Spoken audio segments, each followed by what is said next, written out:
Peter Devlin, thanks for joining us at the Hainsworth Snooker Pro-Am here at Stratford-upon-Avon. It wasn't to be your day today, my friend, I'm afraid. It don't matter because England just pummeled Ukraine 4-0. Absolutely, we just seen England get to the semi-finals. Really. You know, let's talk about your snooker, okay? Oh, we could do. Or we could talk about Harry Kane, but... Well, let's talk about where you are with snooker at the moment. Like that? bit down like that at the minute, okay? No, bad. Well, not... It was a bad day today, result-wise.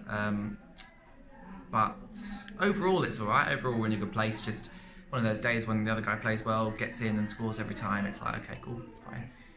Move on to the next one. Fantastic. Isn't this such a great venue, mate? I mean... Yeah, it's my first time here. Very nice place. Nice and spacious. A lot of sports going on. Squash, hockey, cricket. It's a very tennis. A lot of things going on. Very, very nice place. Snooker room's beautiful. It's very, very nice. Like lovely tables. The cloths were really, really nice as well. New Hainsworth. Sorry, I can't. Well, Hainsworth did supply us with the cloth, and it's fast and furious. And no, the cloths were lovely. You could tell they were new, Yep. and they played really, really nice. They played very fast.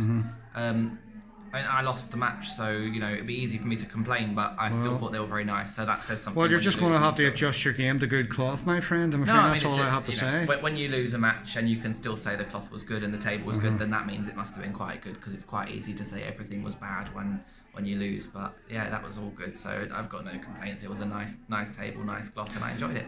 So just looking ahead as yourself on the tour. Okay, season 2. I know we had a brief chat about this a few weeks ago. Are you ready?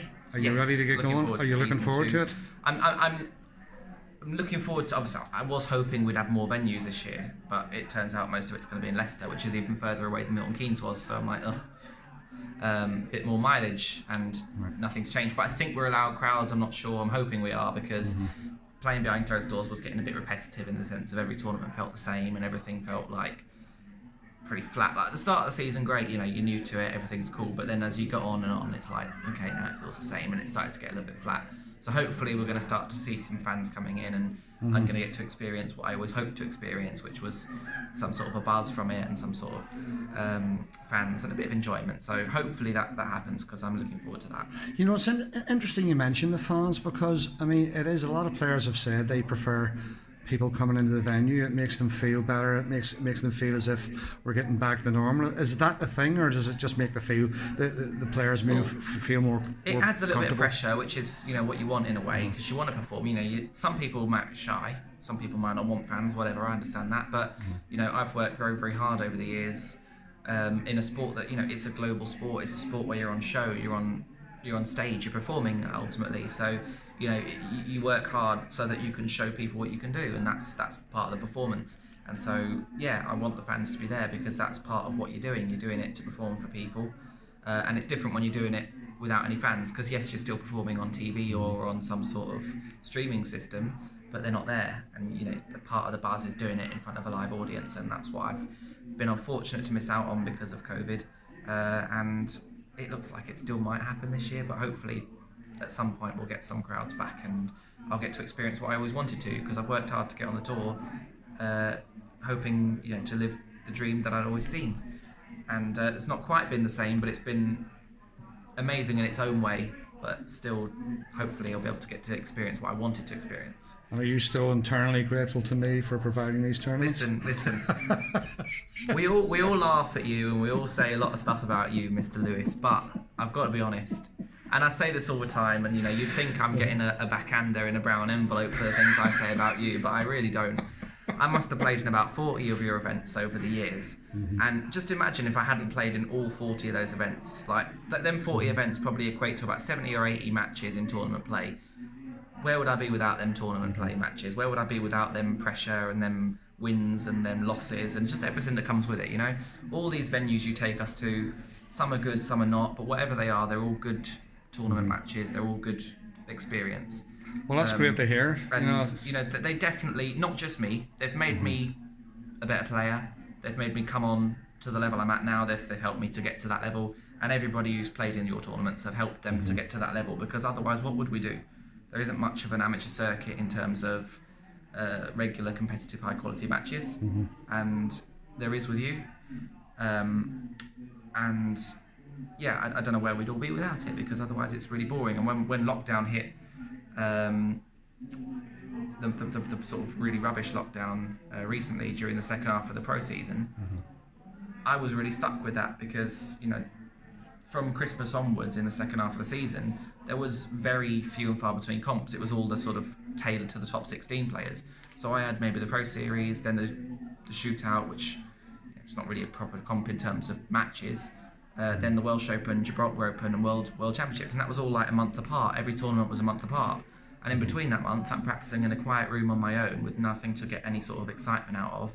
No comps to play because all the clubs were closed, and then you're turning up to tournaments very, very rusty and very, very nervous because you're not used to playing any matches.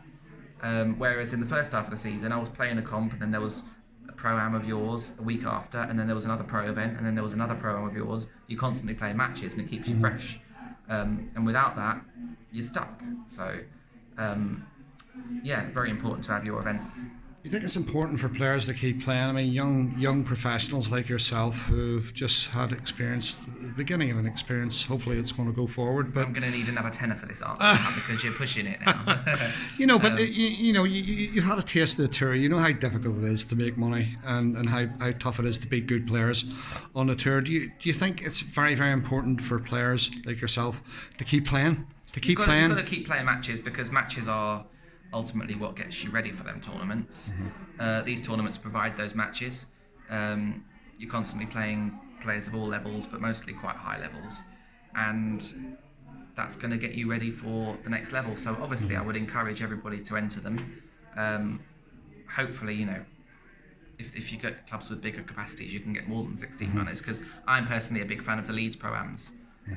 Load of runners, just chuck them all in, players of all abilities, just long days, best of fives, best of sevens, whatever, just go all day, all night, never split finals, just play the thing, play to win. I'm not interested in splitting finals and nicking money. Just pure love of the game snooker, play all hours of the day, get to the final, whatever. I love them kind of pro-ams, and hopefully, if there's any clubs that are willing to that have more tables, we can have bigger fields, longer days, just more pro-ams in general, because they're great. They're great for match practice. They're great for enjoyment and just playing matches that you're not going to get anywhere else. So yeah, I love it. I'd encourage anybody to enter these events. Some of the smaller ones, if it's too challenging financially, but anything you can, because at the moment this is all there is in terms of matches, and they're great. All of my pro-ams are really mostly focused on the guys on the lower end of the tour, the bottom 64. I mean, today was a bit of an exception. This is a slightly different event where I did open it up slightly to slightly higher ranked professionals in this case, But listen, these events my events are designed for players like yourself who are on the tour, off the tour, good amateurs who have aspirations to get on the tour. And that's the most important thing to me. Peter, thanks very much for joining us, and we look forward to speaking to you again soon. Cheers, buddy. Cheers.